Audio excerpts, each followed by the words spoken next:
దేవుని నామాన మహిమ కలుగును గాక. హల్లెలూయా. అందరూ బాగున్నారమ్మా?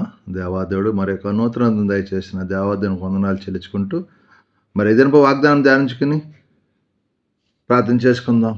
ఇదనపు వాగ్దానం, యేసు రక్తం పాపం నుండి మనల్ని పవిత్రగా చేయను. మొదటి యోహాను రాసిన పత్రిక 1:7 యేసు రక్తం ప్రతి పాపం నుండి మనల్ని పవిత్రగా చేయను ఇక్కడ రాయబడింది. మరి యేసు రక్తం ప్రతి పాపం నుంచి విడిపిస్తుంది. ఎందుకంటే ఆయన పొందిన దెబ్బలో మనకు స్వస్థ కలిగింది. మన అతిక్రమాలు బట్టి ఆయన నలగొట్టబడ్డాడు. మన పాపాలను బట్టి శిక్ష వేయబడ్డాడు. కాబట్టి మన పాపాలన్నీ ఆయన మోసాడు. కాబట్టి మనల్ని పవిత్రగా చేశాడు. ఆయన రక్తం మన పవిత్ర, ఆయన పొందిన దెబ్బల వల్ల మన స్వస్థ వచ్చింది, మనకు విడుదల వచ్చింది.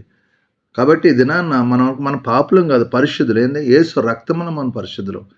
యేసు మన కోసం చేసే త్యాగాన్ని బట్టి మన పరిశుద్ధులం. కాబట్టి ఈ వాగ్దాన్ని బట్టి మీరు ప్రార్థన చేయండి. ఎందుకంటే నువ్వు పొందిన దెబ్బ మాకు స్వస్థయా, మా అతిక్రమాలు బట్టి మేము నలగొట్టబడ్డావయ్యా అని మనం ఎప్పుడైతే ఆయన పశ్చాత్తాపం అడుగుతాం, మనం పవిత్రగా చేస్తాడు ఆయన.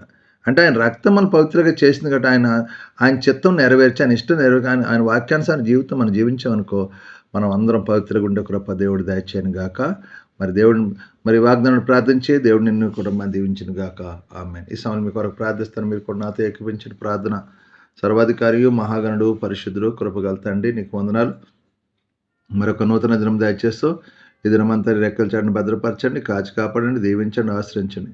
అయ్యా తండ్రి, నాయన మనం చేస్తున్న మా చేతి పనులు దీవించి, మా యజమానుల ద్వారా తోటి పని వారి ద్వారా ఏకిడి రాకుండా సహాయించండి.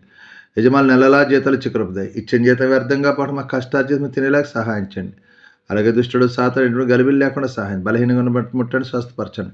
హాస్పిటల్ ఐసీలను ముట్టండి, స్వస్థపరచండి. కుటుంబ సమస్యలతో బాధపడి విడుదల దాచండి. మీ కృపలో భద్రపరిచి ఏదైనా పుట్టినరోజు పెళ్లి రోజు జరుపుకున్న బిడ్డలు దీవించి ఆశ్రయించి కృప చూపించమని మిమ్మల్ని మీరు మహింపరచండి. మీకే మహిమాఘనత ప్రభావం పొందుకుని యేసు పరిశుద్ధ అడుగుతున్నాను తండ్రి. ఆమేన్. అందరికి వందనాలు. దేవుడు మిమ్మల్ని దీవించును గాక. ఆమేన్. ప్రభువు నామంలో ఈ వీడియో వీక్షించిన ప్రతి ఒక్కరికి జీసస్ స్వస్థత ప్రార్థనా మందిరం వారి ప్రత్యేక వందనాలు తెలియజేసుకుంటున్నాము. మరి ఇంకెన్నో సందేశాలు, వీడియోలు, సంఘ కార్యక్రమాలు మీకు అందుబాటులోకి రావడానికి పక్కనే ఉన్న సబ్స్క్రైబ్ బటన్ని ప్రెస్ చేసి బెల్ ఐకాన్ని కూడా ప్రెస్ చేయాల్సిందిగా కోరుకుంటున్నామండి.